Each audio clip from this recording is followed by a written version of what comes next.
नमस्कार दोस्तों, मैं doctor Naveen Fortis Greater Noida hospital में as a senior head and neck onco surgeon. आज हम बात करेंगे कैंसर्स के बारे में।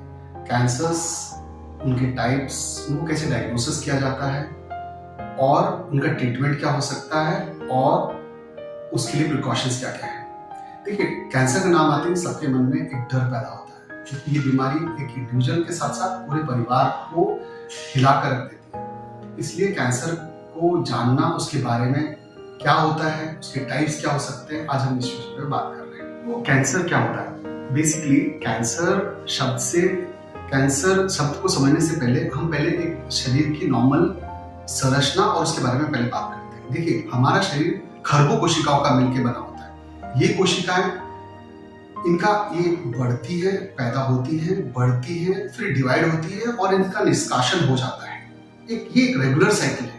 पर यदि ये साइकिल बिगड़ जाए, मान लीजिए बनने में दिक्कत हो, खराब बने, ज्यादा देर तक रहे शरीर में, तो ये गांठ का रूप धारण कर लेती है। क्योंकि अगर उनका डिस्पोजल नहीं होगा तो ये गांठ का रूप धारण करती है। ये गांठें दो तरह से हो सकती है। ये वो गांठें ऐसी हो सकती है जो शरीर के एक हिस्से में बढ़ती चली जाए, और दूसरी तरह से ये हो सकता है कि वो फैल जाए। फैलने का अर्थ हम ये कह सकते हैं कि वो आसपास के स्ट्रक्चर्स के अंदर घुसने लग जाए। मान लीजिए हम थायराइड गांठ की बात करें। ये थायराइड ग्रंथि में अगर कोई गांठ है, वो गांठ अगर फैल रही है, दूसरे हिस्सों में घुस रही है, तो वो एक फैलने वाली गांठ कहेंगे। और अगर वो नॉर्मल स्ट्रक्चर से आसपास के स्ट्रक्चर्स को, आसपास की संरचना को दबाने लग जाए, या वो, जैसे कि अभी हम बात कर रहे हैं थायराइड गांठ के बारे में। थायराइड ग्रंथि में अगर कोई गांठ है, वो अगर आसपास के अंगों को दबाने लग जाए, जैसे सांस की नली को दबाने लग जाए, फेफड़े के अंदर घुसने लग जाए, खाने की स्पेस को अगर क्रिएट करने तक दबाने लगने वाली गांठों को, एक उस तरह की गांठें होती है और एक फैलने वाली गांठ होती है। जो फैलने वाली गांठ होती है वो आसपास के स्ट्रक्चर्स में घुस जाती है। इसीलिए इनको दो भागों में बांट सकते हैं, जिनको हम कहते हैं बिनाइन और एक है मेलिग्नेंट। देखिए, मेलिग्नेंट वाली गांठें फैलती हैं और आसपास के स्ट्रक्चर में घुसती हैं और तेजी से बढ़ती है, जबकि बिनाइन सालों साल पड़ी रहती है। ये गांठें बढ़ती चली जाती है, आसपास के स्ट्रक्चर्स को दबाती चली जाती है। हमको ये डिफरेंशिएट करना चाहिए कि ये गांठें फैलने वाली हैं कि दबाने वाली गांठें हैं। ठीक है, इसी को बिनाइन या मेलिग्नेंट कह सकते हैं। अब टाइप ऑफ कैंसर। देखिए, टाइप ऑफ कैंसर अगर मोटा तौर पर बात करें तो तीन भागों में बांट सकते हैं। फर्स्ट है कार्सिनोमा, दूसरा सार्कोमा और तीसरा मोटे तौर पे अगर हम देखें तो ल्यूकेमिया और लिम्फोमा।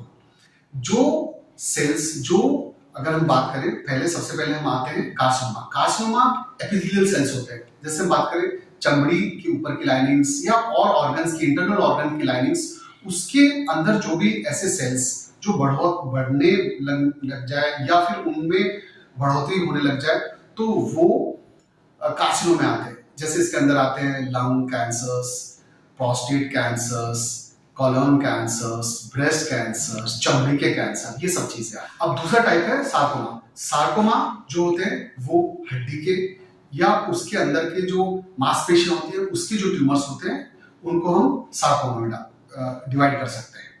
अब तीसरे आते हैं ल्यूकेमिया, लिम्फोमा। ये वाले सेल्स ऐसे होते हैं जो कि blood cells, white blood cells, इनके स्ट्रक्चर्स में एब्नॉर्मलिटी हुई या कुछ हुआ, ये सब, या लिम्फ नोड्स के जो ट्यूमर्स होते हैं वो लिम्फोमा के अंदर जाते हैं। तो इस तरह से हम मोटे तौर पे हम तीन तरह से क्लासिफाई करते हैं। अब हम बात आती है कि इनको कैसे डायग्नोसिस किया जाए और ये कैसे। देखिए, अब मॉडर्न जमाने के हिसाब से बहुत सारी टेक्निक्स हैं, जैसे कि पेट स्कैन हुआ, सीटी स्कैन हुआ, एमआरआई हुए, अल्ट्रासाउंड हुआ, बायोप्सीज हुई, खून की जांचें हुई, हार्मोन की जांचें हुई। इन सब से हम इनको डायग्नोसिस करके हम ये एक उस पर पहुंच जाते हैं कि निष्कर्ष की किस टाइप का कैंसर है। अब इसका इलाज की बात करते हैं।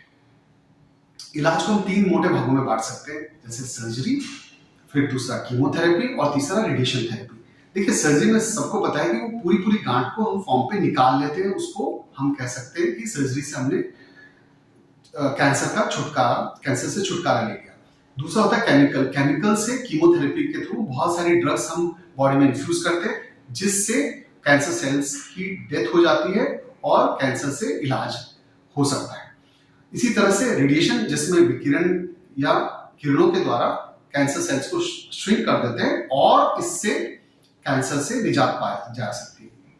तो इस तरह से हम कैंसर से इलाज इस तरह के तरीकों से हम कर सकते हैं। अब आता है प्रिकॉशंस। हम प्रिकॉशंस में देखिए अच्छा हेल्दी फूड, हेल्दी खाना खाएं और ऐसी फूड से बचें जैसे कि जो केमिकल्स होते हैं या केमिकल रिलेटेड फूड्स होते हैं उनसे हमें दूर रहना चाहिए, या हमें खाने पीने का बहुत सारा ध्यान रखना चाहिए। और सबसे बेस्ट बात होती है, अगर हम डिटेक्शन है या हमें कहीं भी डाउट आ रहा है तो हमको इन सब के लिए हमको स्क्रीनिंग प्रोग्राम्स होते हैं बहुत जगह, या हमको जाके डॉक्टर से मिलना चाहिए, कैंसर सर्जन से मिलना चाहिए, अपनी गांठ के बारे में डिस्कस करना चाहिए, ताकि हमको एक एग्जैक्टली पता चले कि क्या हम इसका कैसे कर सकते हैं और इससे कैसे निजात पा सकते हैं। देखिए ये मंथ जो फरवरी है ये कैंसर अवेयरनेस मंथ है। इसमें ग्रेटर नोएडा फोर्टिस भी पूरे महीने बहुत सारे कैंप्स और बहुत सारे स्क्रीनिंग प्रोग्राम्स रन कर रहा है। सो कई बार अगर मन में ऐसा लगता है कि हमको ऐसा डाउट आता है तो हमको बड़े हॉस्पिटल्स में, फोर्टिस ग्रुप्स के हॉस्पिटल्स में आकर वहां पर अपना ये सब जांचें स्क्रीन कर सकते हैं और इनका लाभ उठाया जा सकता है।